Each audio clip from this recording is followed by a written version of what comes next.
everybody. I'm Adam. I'm calling in from just north of Seattle, Washington. Right now, I'm over at Google, but today I'm representing the DesignOps Assembly, where I'm a partner with the infamous Meredith Black. I see a lot of familiar names in the chat, so I won't talk too much about the DesignOps Assembly.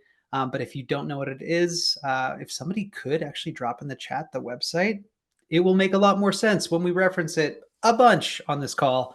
Where there are thousands of other folks. Thanks so much, Jules. Thousands of other folks from design ops and design leadership and some adjacent functions waiting in there. Something that you won't learn today about me that is maybe an interesting fact is I'm a big sci-fi nerd. Ellie and I were just talking about this right before the call started, and I am very late, but I just read Dune for the first time, and it is still fresh, making me smile. That's a bit about me. What about you, Jules? I also love sci-fi. I just finished, what is it called?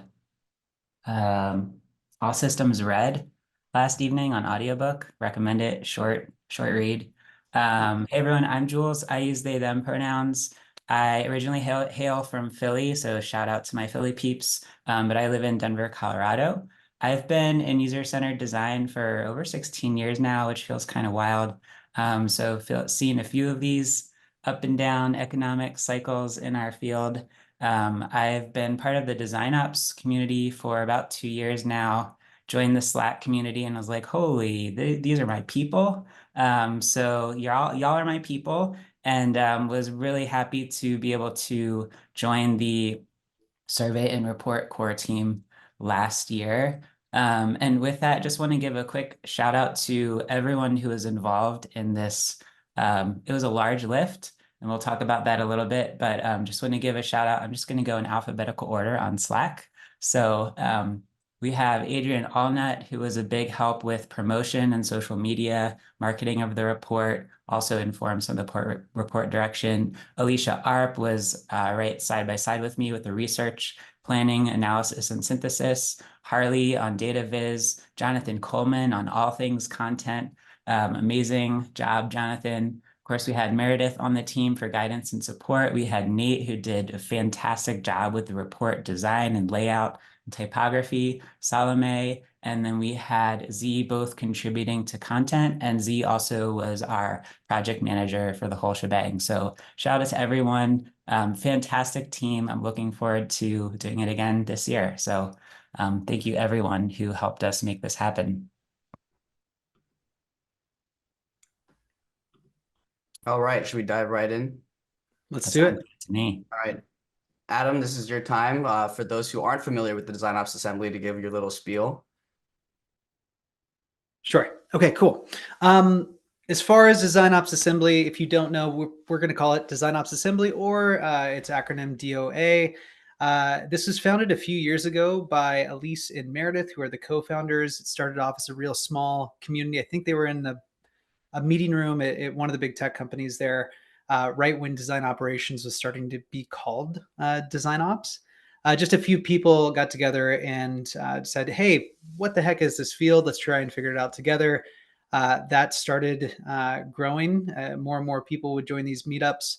And that's kind of the nexus story of the DesignOps Assembly. Fast forward to today, there's about 7,000 members here, actually a little over, who are, yes, representing design ops, trying to figure out what this emerging field really is, what we should be focusing on, and looking around the corner to see what it will become. But it's also starting to become a place where design leadership, as well as some of our partners over in product ops and DevOps, are also joining.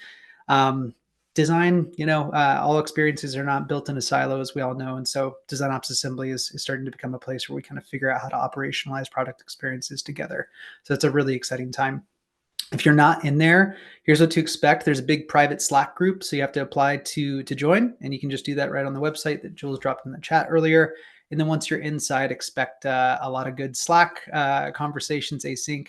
There's also chapters that are worldwide. So if you're in a particular geo and you want to do a meetup, if it's a big city, there's a good chance that a chapter already exists. And then the last thing is that if you really want to throw yourself at kind of a learning opportunity, we do have an education program called Learning Labs. They happen seasonally.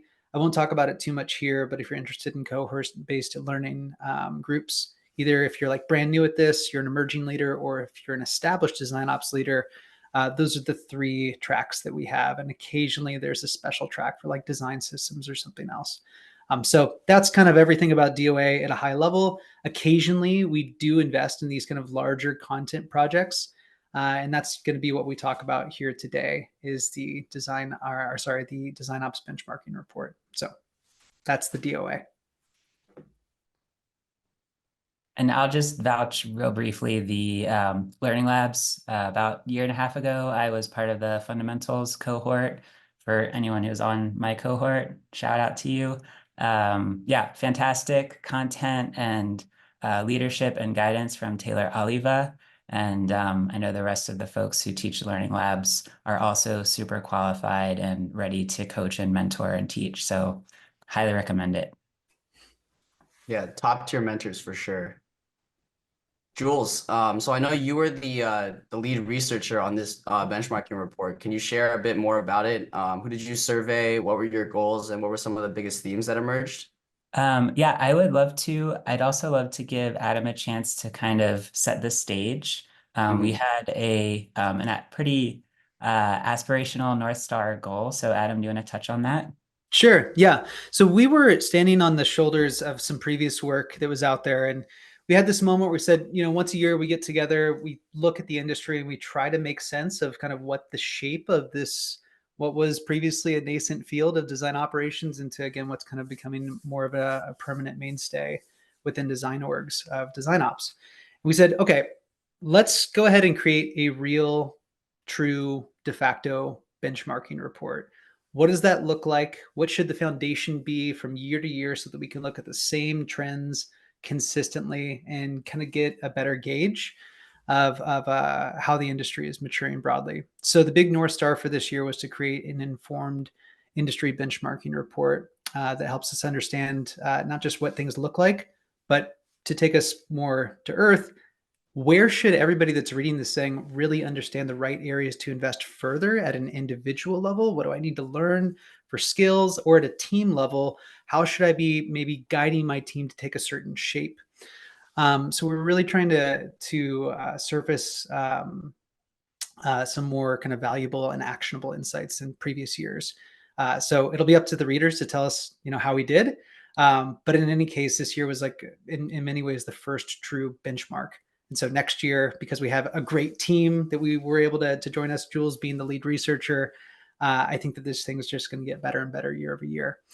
As far as goals, as with most things within the DOA, the goal of the project was really to empower the readers and the design ops community more largely, again, with not just broad insights, but how can you optimize your more local world and figure out the right areas of focus. So that's the main goal. The other thing that we wanted to really introduce this year is, yes, we have a great foundational report to be able to work off in the future, but we also started to introduce this thought of not all environments, working environments are the same. And we wanted to, come at that directly. So we created these design op archetypes.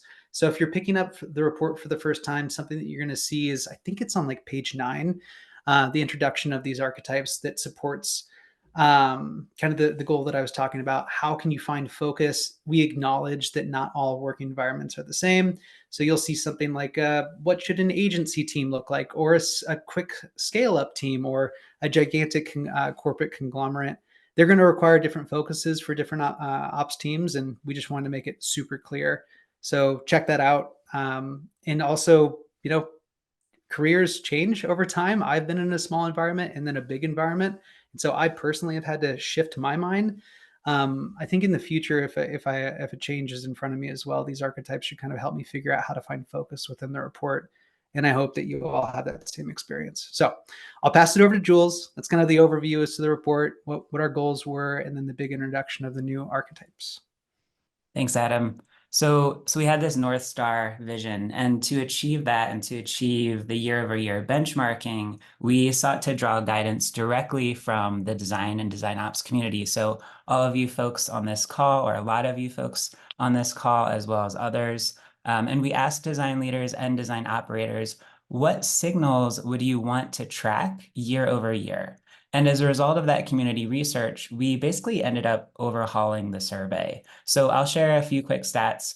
We reduced the survey length by 15%. So there's your first year-over-year metric. I'm not sure that we'll keep trending upward on that next year, but we also introduced 37 new signals to the survey. So these are the things that we intend to track year over year, and those fell into generally 5 buckets, which if you look at the table of contents of the report, you'll kind of see those buckets. And then our respondent pool encompassed 316 people in 30 countries. So this really was a global survey.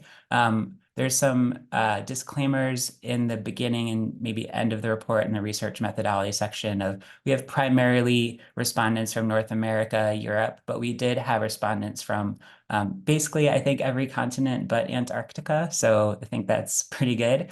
And so we overhauled this survey and launched it. It was really comprehensive. It produced a lot of data. I have an instance of an Airtable, DesignOps Assembly, Airtable with just like rows and dozens of views, lots of crunching and analysis. And so this produced a lot of insights for the community.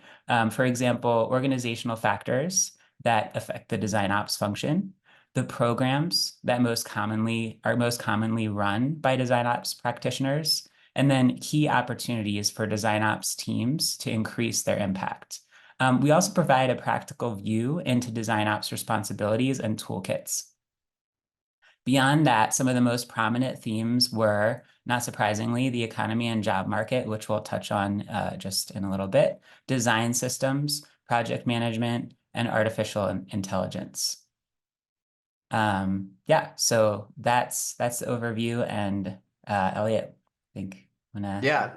I wanted to drill down now like a little more beyond that overview, just kind of your takeaways from this report. For most survey reports like this, they often confirm what you already thought about or change your perception. So on that first point, what do you think about this aspect? What truths or realities about the DesignOps industry did this year's survey confirm and shed more light on? For sure. So I'll start by touching on one reality nugget and one truth nugget.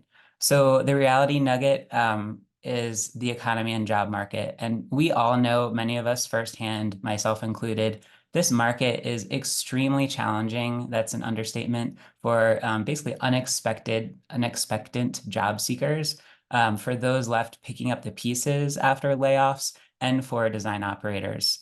The data in the survey really helps us understand the scope of these widespread staff reductions and the organizational changes at the level of design orgs and design ops teams. So according to respondents, 55% of design orgs and 48% of design ops teams have experienced either a reduction in force or a hiring freeze over the last year. And then looking more closely at the impact on DesignOps specifically, we then see that 1/3 of DesignOps teams experienced a hiring freeze, yet another third experienced no impact. So the data goes on to show us that between October 2022 and October 2023, it's really been a mixed bag. And it continues to be like a shoddy trail mix. Sometimes you get a chocolate chip, but most of the time, a lot of us are getting like really hard old raisins, and it's leaving a bad taste in our mouths. So moving on to the truth nugget, a theme that's underscored and something many of us have experienced is design delivery workflows, by which we mean the collaboration between design and development. So first, some quick context. As a fast follow to the survey that we ran in October last year, we collected some additional data via an auxiliary survey to get some more juicy data on the design systems space. And the Zeplin team here partnered with us to design that survey. If you're curious, the data is on pages 44 through 46 of the report. So one of the biggest areas of inefficiency that DesignOps teams have is the power to impact designer-dev collaboration on a technical implementation of design solutions.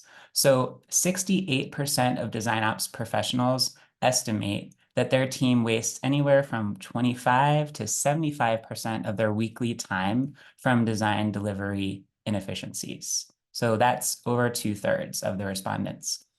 The top areas that need improvement are design system adoption, 68%, design documentation, 66%, and design file organization, 67%. So kind of across the board, two-thirds of respondents are saying adoption, documentation, and file organization are key areas for improvement. So those are my nuggets. Adam, what are your reality and truth nuggets? Sure. Yeah, I like how we're splitting it up. I'll start with the reality nuggets. The areas of dissatisfaction and declining morale. I don't think that this should be a surprise to anybody who's even on day one of their design ops journey. Project management tooling is just such an opportunity area, is probably the nicest way to talk about it. It's not a surprise that, if you look at the survey results, design ops pros are using various project management tools to manage their initiatives. What was a little bit eye-opening is how unhappy they are with them. I think it was something like 2/3 are less than satisfied with the tools used by their design org over the past year, which is just kind of odd, considering that we, in many, for the most part, are our own users. And if we're this dissatisfied, we would anticipate that there's some change there. I have some thoughts as to why that is, but that's probably best for another call. Let's go to truth nuggets. So I'd like to focus on the DesignOps impact and maturity section. I don't know, I just am really interested in maturity and practices in general. And so there's a lot of fun nuggets that we can talk about. Let's start with the basics. The overall maturity snapshot is interesting. DesignOps is, I've said this a few times, but it's emerging as a critical discipline for orgs that are seeking to increase their impact through efficiency as well as efficacy gains. And you can just see it it's in the appendix, but there is a one-page overview with this donut chart that talks about that shows what I'm about to talk about. You essentially can see that about half of the industry is self-reporting to be, let's call it like nascent low maturity. They're ramping up. And then there's emerging mid-maturity, which is about another quarter of the industry. And then you've got this kind of like I don't know, it's the beacon on the mountain where we all want to get to, like an established high maturity design org, but it's only 25%. I think it was actually closer to 20% are reporting that they have stable practices. So to me, like the headline here is we're just getting started. It's not a surprise that most of the industry is still finding their footing. If you remember when I was talking about the origin story of the DesignOps Assembly, it was just a few years ago. And at the time, if you searched on LinkedIn or looked around for how many people have this job title, it was hard to find, like more than a handful. And now today there's a bunch of us out here. The field just emerged from a few years ago. We're still figuring it out. A lot of us still have to kind of get from that low nascent maturity bucket into mid and high maturity. So I imagine that over the years, if we continue to do this benchmarking report, that we'll see those numbers go up and up and up, and we'll probably see a more normalized bell curve where most teams are going to be self-reporting within mid maturity. So that's it. Yeah, Adam, you mentioned self-reporting, and Jules, you had mentioned like how much data, the Airtable, all the cells that you had, all the data points. So with so much data in the report, there must have been some things that emerged that were, surprised you or were new areas to think about. And what were some of those things, and what do they tell you? Thanks, Elliot. So I'll share some upbeat stuff, and I'll touch on two themes, one that surprised me and one that delighted me. So the theme that surprised me is in the realm of design systems. Nearly 60% of respondents have not only a design system, but also a design system program, right? So something that's holistically working to influence the design system across the organization, standardize, scale, prove the value of the design system. The surprising part to me is that even with a program in place, a low proportion of our respondents have clear methods to measure the impact of the design system. So 30% of respondents indicated that internal metrics for their design system exist, and 18% that said that they track the impact on the user experience. So less than 1/3 have internal metrics for their design system. This suggests that teams need to dedicate energy to establishing metrics and then measuring the design system's impact on their shipped experiences. So this is where tools like Zeplin's Omlet could do some heavy lifting. For those of you who haven't heard of Omlet, it's made by Zeplin. It came out last year. It allows you to measure component adoption in prod, right, in production, and be able to quickly gain some intelligence and insights, hard metrics on design systems usage. So there's our plug for Omlet, and we'll talk a little bit more about the design system and maturity aspects a little later on. So the second thing for me in terms of delight, I was personally delighted to find that nearly 40% of respondents indicated that they have a research ops program. I grew up in UX research, first internship 16, 17 years ago. So feeling excited about this, I drilled down into this segment a bit. And during my analysis, I estimated that roughly 90% of these research ops programs are supported by a dedicated design ops function. So that feels really encouraging. And then there was this pattern of roughly 3/4 of research ops programs focus on a few things: standardizing research, socializing research, developing repositories, and adopting new toolings. So we're seeing some strong patterns within the segment that says we have a research ops program and we have a dedicated design ops function supporting our research ops program. And I think that speaks volumes for the impact that we can make with user research in our field. Adam, how about you? What surprised you? Yeah, the topic of AI shouldn't be a surprise to everybody. Of course, that's kind of everything right now. But I was really surprised by the implementation of it. If you check out the results, keep in mind the survey closed mid-October, right? So that was about a year since GPT was announced, and the rest of us, Google had launched Bard in that time as well. I was shocked at how many people had said that they were already implementing AI tools, especially considering when you look at how many of our audience, our respondents were coming from enterprises. Let's just acknowledge something. An enterprise tool purchasing cycle takes a long time, yet nearly 56% of respondents had already been using AI tools to some degree within their design orgs. I expected this number to be high. I was just surprised that it was that high. And I anticipate that if this is, this time next year, maybe that's even closer to 75, 80, maybe 90%, but still 56% within a year of this stuff really being launched in a big, meaningful way. I was shocked. That's all. Also a bit surprised about DesignOps backlogs. To me, this is a strong maturity indicator alert, is that these exist. Another 56% number here, but more than half of our respondents said that they have a DesignOps roadmap and a prioritized backlog. To me, this again is a bit of a shock. And maybe it was because the interpretation of backlog. I thought about this since we were talking about, kind of ramping up into the webinar. Does this mean backlog is at a roadmap level, at a super high level, or is this more backlog at a task level? I want to dig in more into this next year to really get an understanding of how we are thinking about backlogs. But regardless, it does suggest that there is a system and some sort of a way of prioritizing what is important and what isn't, at the design ops level.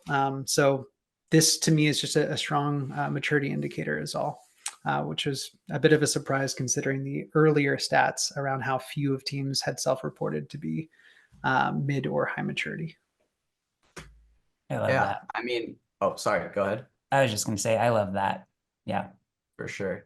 And we could spend probably another hour or so, maybe more talking about all the data that you guys pulled for this. Since we don't have that time, I have to ask the unfair question. How would you distill all of this data, all of these insights into action items or focus areas for teams as they go into 2024?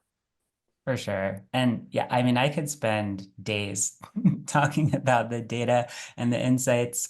So I'll highlight recommendations for teams establishing and maturing design ops within their organization. And we talk in a couple of places in the report about laying the foundation for success. And that was one of the key sort of under the 5 buckets, we had sort of some sub buckets, if you will, and laying the foundation for success was one of those in my mind. So we've touched a bit on measurement. However, understanding and monitoring the impact of design ops teams remains a challenge for a lot of teams. And to optimize the effectiveness of design ops, practitioners and teams must first lay the foundation for success, and then measure and monitor that success over time, right? It's really key that you don't put the proverbial cart before the horse. So you want to make sure, like, are we laying the foundation for our success? Do we have a clear vision? Do we have some kind of design ops strategy or OKRs, right? And then we can start to measure and monitor, how are we tracking toward that? So based on what survey respondents identified as priorities, here are some example areas to build your initiatives around. So starting at 50%, and I'll go upward. So 50% regularly report on design program data and key initiatives. And we found, drilling in, I found that organizations that periodically report on design program data are 21% more likely to agree that their DesignOps metrics are aligned with organizational goals. So I'll just say that again, because I think this is a really key insight. Organizations that periodically report on design program data, so just some kind of monthly or quarterly report on design program data, they're 21% more likely to agree that their DesignOps metrics do align with organizational goals. And that feels like a key maturity indicator. Next one. So 52% have established a set of predefined objectives and outcomes for design ops work. So as I touched on, right, laying that foundation for success, being really clear, like, why are we here? Where are we going? And then 56% have developed a design ops roadmap and prioritized backlog, which Adam already touched on. And then 68% of respondents have implemented some sort of standard processes for design and design ops work. So for example, standardizing your design to dev collaboration, standardizing research intake, standardizing visual QA, feasibility reviews, all these sorts of things. And going back to design to dev collaboration, this is what Zeplin's product philosophy and principles of design delivery are all about, right? This idea of workflow standardization. And so 68% of respondents are doing some kind of establishing standards. Adam, how about you? What do you think folks should focus on this year for design ops? Yeah, I think you just said the word, which is focus. It is really easy for us to be saying yes to a lot of things, especially if we're a fairly new function within an organization. You'll make friends, right? If you say yes to go solve some problems. But I think the entire, one-word answer here is focus. My recommendations for teams on choosing where to invest energy is probably to generally take a first principles approach. I would encourage you to ask yourself a question, which is, what is your particular ops team, that archetype, depending on the company that you're supporting? What are you uniquely positioned to solve problems for, where you can demonstrate tangible impact? So not what can you just solve, but what can you solve where you can tie your activities directly to a business result? Operations, broadly can be helpful to business, either increase revenue or more commonly cut costs. And we should really keep this front and center. The days of operating, solely on intuition or gut feeling are maybe not over, but I would say that they're less important in the moment that we're in right now within the broader business cycle, kind of at a macroeconomic standpoint. So I would say focus on forging an ironclad link between everything that you're doing, your design ops activities, and measurable business outcomes. And if we look back into the report, and it also just the DesignOps Assembly community more broadly, we can see a few key themes as to how teams are doing this. Number one, increased velocity. Where are the areas that your teams are helping save the design organization time? Time can be measured, or at least estimated. And we've covered this a little bit already in some of the more specifics around design process, creating a unified tool stack, design systems. These are really, popular areas of focus, and the report backs that up. I will say too, if you have a design system, you should be focusing on measuring the impact on the output side, not just in your Figma libraries. And again, a huge thank you to Zeplin for supporting this year's report, because I learned about Omlet's out-of-the-box solutions here for getting design system metrics in production. And that's just a great place to start. So a nod to Zeplin. More broadly, though, optimized resource utilization is another major theme that we saw from the report that kind of validated this. So ask yourself, have efforts such as tool consolidation or streamlining design handoffs saved you development hours. You can quantify these savings in actual developer costs. So these are just some examples. You'll notice that I'm not saying some other things like more culture related items or team or people operations. I will say these are super important. And I do think generally, this is just world according to Adam, but I do think that teams that do not end up investing here will feel it later. A lot of these kind of like unmeasurable design ops tasks are looked at like a tax. And if you don't pay it, you will probably pay interest later on. I don't think that, the days of talent wars are necessarily over forever. They're just slower right now. That said, we absolutely need to be focused on what activities can go into measurable outputs right now. That doesn't mean necessarily stopping all other activities, but I wouldn't have them front and center as a top priority. As a final thought, I encourage teams to ask themselves quarterly, where are you focused on the right things? Things change very fast. Where can your team make small changes for big outputs over time? I think that design ops teams are, we know from the report, most of them are small. Over half of survey respondents said that they had 4 or less people. So we need to remember that we're in the business of incremental change. It can be tempting to completely reorg or burn down a design process and rebuild.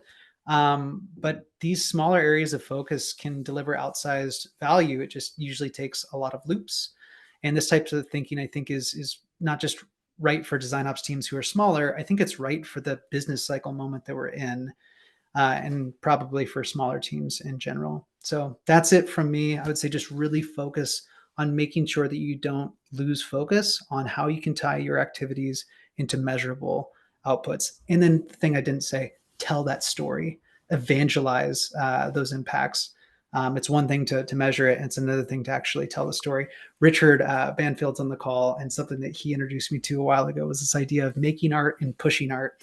A lot of the conversation today is over on the making art side of things. You have to push it as well. Make sure you're evangelizing, you're telling your story. Yes, your design leadership should be doing that on your behalf, but you as a design ops professional and design ops leader should also be doing it. That's why we do these webinars. Thank you, Adam and Jules, for taking the time. We're going to do Q&A in a second here. So if you have any questions, there's a Q&A section. If you see questions you like that you want us to answer, upvote them, ask your own. Before we get to Q&A, though, I'm going to give you all a quick pitch because after all, this is a Zeplin webinar and the Super Bowl commercial was too expensive, so we're doing this here. DevMode's new paywall is increasing the cost of handoff anywhere from 3 to 10 times what it was before. And I know most of your companies aren't telling you that your budgets are getting bigger, but we got you. I got you. Zeplin is now offering a special discount through March for half the price of DevMode. And you can get better features than DevMode has, like user flows, status tracking, and stakeholder approval. And that's on top of all the code gen stuff and inspect stuff that you already get. I'm offering you something that's better for half the price. Sounds like a no-brainer to me. You can check it out. You can reach out to me if you have any questions as well. My email is just elliot@zeplin.io. We have a little page. Just check us out. We're not the old specs tool that we used to be. We're a lot more now. So come say hi. And now I think we can hop into Q&A if Adam and Jules are ready. Let's do it. Yeah, let's do it. Top voted question. One of the top voted questions is, was company size factored into the maturity measurements? That's a great question. Can we come back to that one? I had intended to open my Airtable, and if we just a couple minutes, I will be able to speak more concretely to that one. Yeah. Okay, we'll go to one from Scott. I've been wondering how much of the benchmark report has already evolved. As Adam mentioned, AI has had a large impact on design ops. What other factors are shaping 2024? Yeah, I'll jump in. It's a great question. And also, I was kind of trying to keep track of the chat as we were going on. So thanks for keeping me honest. Someone made a great point to say, like, hey, you don't necessarily need to buy something to use it in an enterprise. So that was a good call out. As far as more broadly, I think it's hard to ignore, kind of a reading the room moment. There is generally an expectation to do more with less. I don't think that trend is done. So I would say the biggest impact on design ops broadly is the constriction of resources. We're in an age of austerity. I've underlined this point a few times now. It's a macro theme. I'm not sure if that answers your question more specifically, Scott, but I think it's more of an acknowledgement that the world around us continues to shift. And this benchmarking report, like we said, the survey closed in October, and we see less hiring happening still. So I think that is actually just going to continue to move more towards areas of focus on where you can create impact. And I think that we did underline it for what it's worth. Process, tool stack, areas where you can save time. These are, I think, the right areas to focus on. Jules, are you ready with the Airtable, or should I go one more question? Yeah, Okay. let's go. So the question was, what company size factored into the maturity measurements? Yeah. So across and I'll just answer this kind of at a high level, and I'm happy to throw my email in the chat and you can follow up if you have more granular questions. So of our 316 respondents, what I did was I sort of consolidated. We had a question about what is your org size in terms of number of employees. And I sort of consolidated those into t-shirt sizes going from extra, extra small, 1 to 50 employees, all the way to extra large, so 5,001 or more employees. And so in our extra, extra small, we have had 18 respondents. Extra small, we had 24. Small, we had 25. Medium, which was 501 to 1,000 employees, we had 26. So roughly, let's see, we've hit right around 100 respondents. Roughly a third of the respondents are 1,000 employees or fewer in terms of the respondent organization. Then we had another 50 respondents in the large category of 1,001 to 5,000. And then we had 173 respondents in the extra large category. So 5,001 employees or more. I did look at respondent org names, which was an optional field. And we had a number of, there were 2 or 3 orgs where we had, say, 5 to 7 respondents from the same org when the org name was provided. But generally speaking, I think there's a greater percentage. So of that 173 extra large t-shirt size, I think there's a greater percentage of unique orgs than there are repeat orgs in that segment. So hopefully that provides some insight. And then the question was around maturity. So we looked at things like within those within those t-shirt sizes, what are the most common program functions, the different laying foundations for success patterns, like that. And I think that we may have touched on that. Adam, was that in your section? Was Salome, oh, that was in the archetype section. So really, if you want a little bit more insight on this, we have the archetype section early on in the report. And then again, I'll throw my email in the chat and you're welcome to reach out for more granular insights if you're curious. Hopefully that answered your question, Helen. Yeah, if there was ever any doubt about the data, I think it's gone now. That was a very insightful breakdown. Let's go to another question. Adam, I think this is something that you were touching on in terms of dissatisfaction that you saw with the report, with like answers or people's dissatisfaction, not with the report, but obviously like they answered about it. What do you think is the source of project management tool dissatisfaction? Is it because there's a mismatch between need and function, or is it because the team isn't aligned on how to use them and get value, or is something else entirely? Yeah, so this is going to be an open request for everybody who's watching. There's quite a few folks on here who probably have as good, or if not better, of a perspective here than I. Share what you think the answer is. My hot take is it's because there's not really a whole lot of tools that were built for design operations specifically. I think we generally Frankenstein kind of more broad project management tools into fit our needs in the context of what we're doing. Some of us are in vertical, like delivery velocity roles, and others of us are in horizontal roles. And I think that ambiguity makes it a little difficult for us to have like a one tool that solves them all in the same way that design now can kind of go into forever. It was Adobe and now Figma. I don't also anticipate that that's going to change. We're a pretty small field. So I'm not sure if anyone else has a better take there, but I think it's just because there's not really a tool that's customized for DesignOps.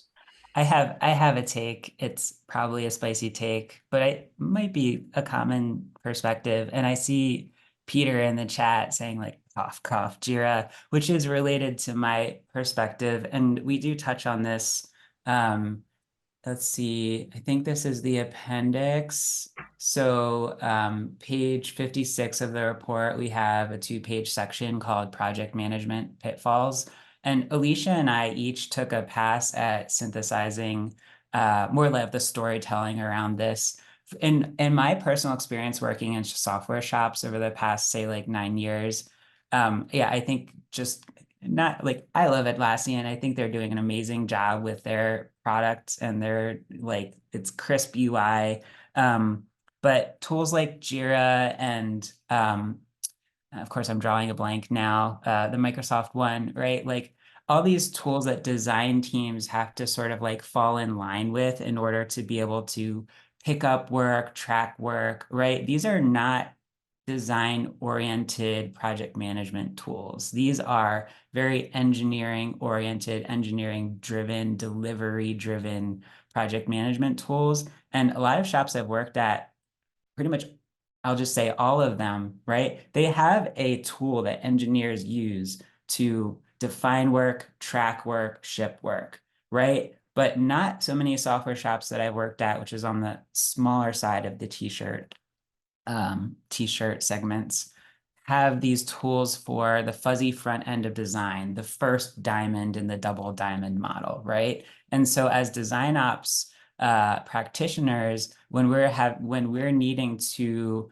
track, measure, prove the value, but we're having to do that within the confines of a very engineering oriented tool chain, of course there are limitations. And then of course, however those tool chains are structured in terms of the admin and different teams, there can be a lot of challenges with providing sort of cross-cutting visibility, which is what a lot of leaders, you know, mid-level and above, director and above need, is that cross-cutting visibility to make prioritization decisions, resourcing and staffing decisions, right? Budgeting, all those sorts of things. So that's my take. I don't know if other folks agree, but I feel like we could just have a whole panel discussion just on this topic.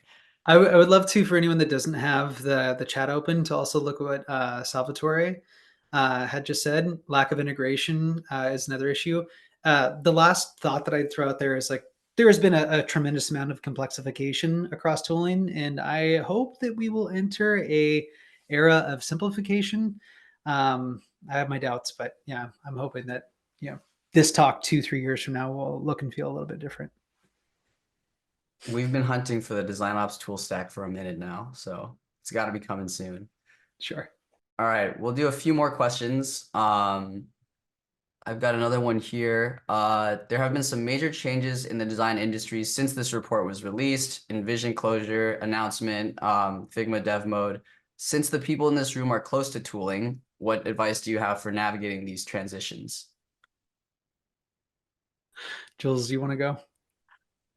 So I've hopped on, actually, I think it was 2 previous Zeplin webinars. It was with the yellow UI and the fun animated emoji reactions. We missed that was session by Hoppin. I dearly miss that platform every day. And now I was hoping that's what we were going to be on today. I'm so sorry. I wish. I also was hoping that was what we were going to be on today. Yeah, the emojis and the music and the anyways. So fun.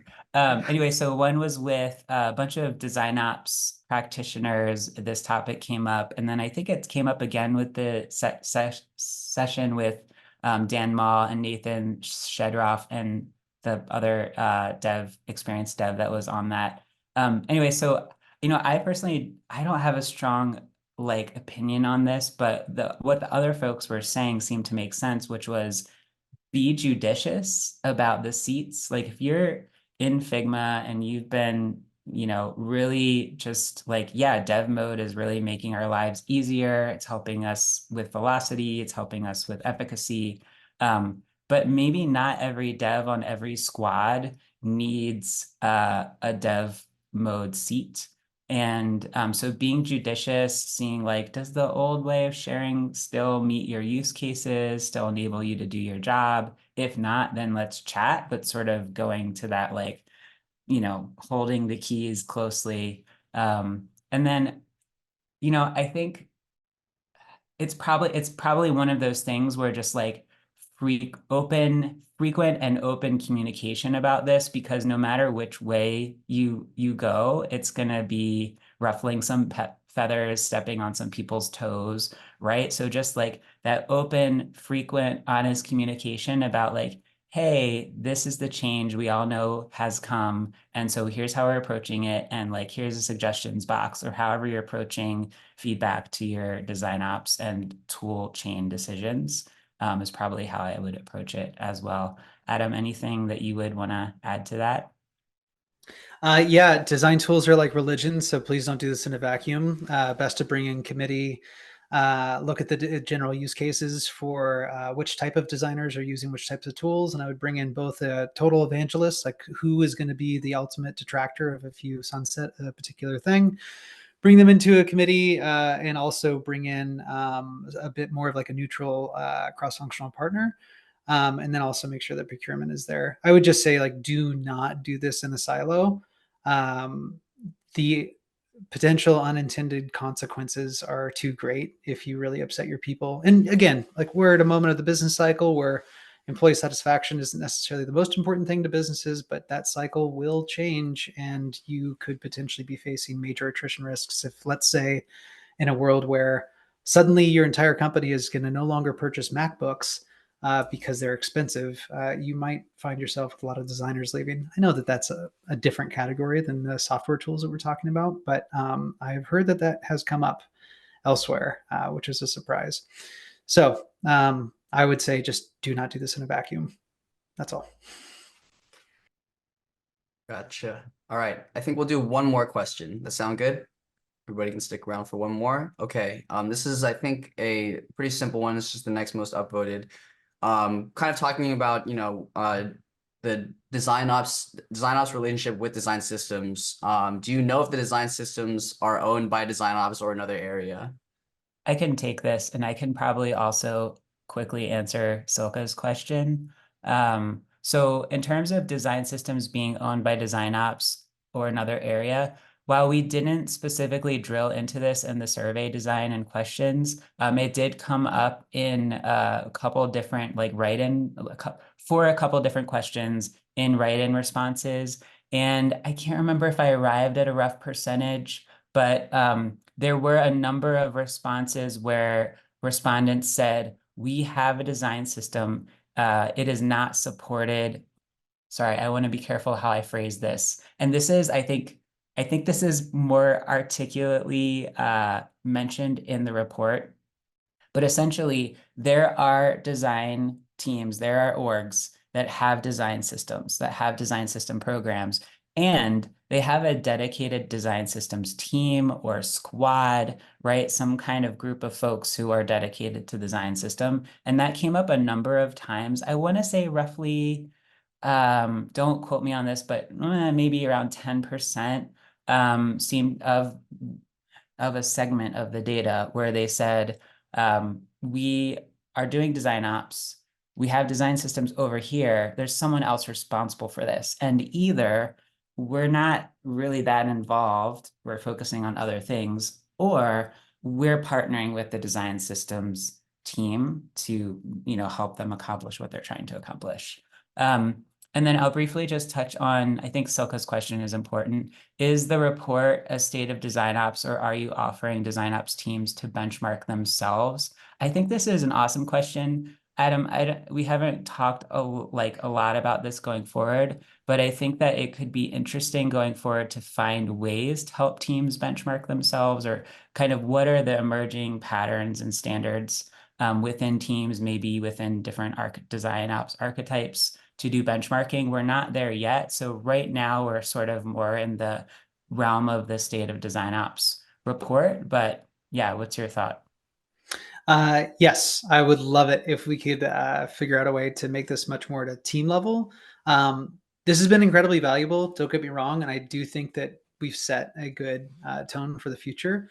But the reality is that design ops happens in large teams, right? So I think it'd be much better if we, or maybe not much better, we could add more value if we added that extra lens and then we bifurcated the information in that way as well. Can I go back to the design systems point just for a moment? Go for it. I just want to call out that this has been kind of a squishy topic in previous years as well. And just to acknowledge that sometimes there is a dedicated design systems team. There's sometimes where design systems is a component of a design ops menu. And then there are other times where like a product and engineering team, especially in an engineering driven culture, will take like a really strong lead in component development, or they'll kind of create a design system that then we are just participants in. I don't know if there's a right answer. I just wanted to point out that there are different answers. And this is also an area where I would encourage a lot more discussion within the right forums. DesignOps Assembly is a place to do that. But I think that it's kind of up on us to have a point of view as an industry as to what we think. And I have yet to even see the beginning of a point of view start to form. Just much more data, and the report showed this as well, that there's a bunch of different approaches, and that's probably okay. But there probably should be also a little bit more of a point of view that we can have. So I would just encourage more discussions here. That's all. All right. Agree. Yeah. Anything else? No, just a huge thank you to y'all. I mean, Jules, thank you for calling out our contributing team, but it's also worth saying that like the report would not have happened without Zeplin support and some of the other partners, but Zeplin was, the primary benefactor this year. So I just want to say thank you so much for making it possible. There's some ideas in the chat as to how we can do a better job, and some of these are realistic, others are aspirational. But yeah, hopefully we'll continue to be able to do this in the future. Yeah, no, back at you. We appreciate both of you taking the time. As I mentioned, I work with a lot of design communities, and DesignOps Assembly is by far one of my favorite to work with. I love working with all of you. Shout out Meredith Black if you're still here as well.